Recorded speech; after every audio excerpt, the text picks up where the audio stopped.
Hello everyone. Today I'll be doing a capillary rise experiment with varying concentrations of potassium chloride from zero point 0.2 molar, 1 molar, 3 molar, and 4 molar solutions. I also measured the capillary rise of DI water for sort of a baseline control. So to set up this experiment, I attached a ruler to the stand here and placed cardboard behind the ruler in order to ensure that the ruler doesn't bend. I then placed a hydrophobic layer onto the edge of the ruler so that the fluid doesn't imbibe onto the surface of the ruler, so that when lowering the ruler into the water, because the zero line is a little bit above the end of the ruler, to prevent a meniscus from forming on the ruler so that I can get an accurate measurement when eyeballing the level. From this point, I took a temperature reading of each solution. The temperatures range from 71 to 69 degrees Fahrenheit because that's what my meter read in Fahrenheit. Can't change it for some reason. And that's about 21 degrees Celsius. From this point, after the temperature stabilized, I attached the Pyrex tube onto the ruler and then leveled the ruler initially before lowering it into the solution. The package that the capillary tubes came in said that the exterior diameters range from 1.5 to 1.8 millimeters. So for the calculations, I just took the average. And they said that a wall thickness of 0.2 millimeters, therefore the radius is 0.625 millimeters.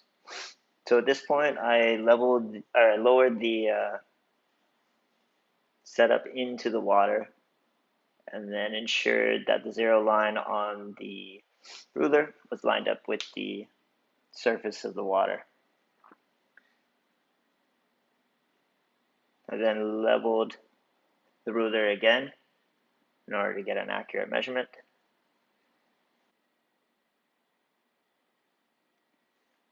And then from here, you just visually take the measurement, which for this is DI water, came out to about 14 millimeters.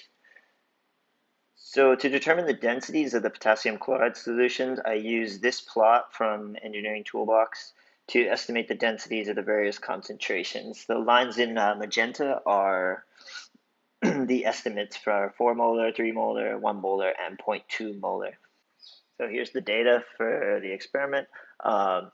As expected, the height and thus the surface tension of the potassium chloride solutions decreased with increasing concentration.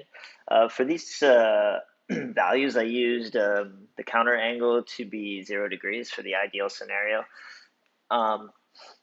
So the surface tensions for the potassium chloride solutions range from about 34.36 to 21.68.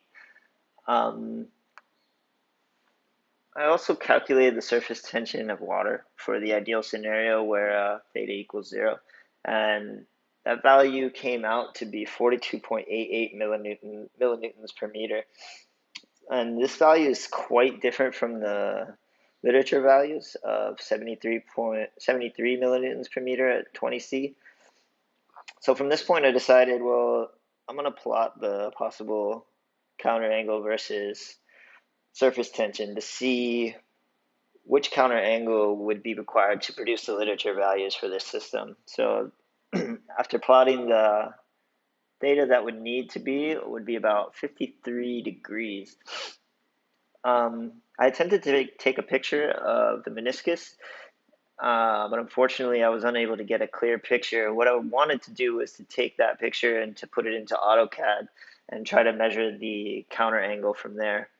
But unfortunately I was unable to do this. Anyways, that's all I have for you guys. Thank you.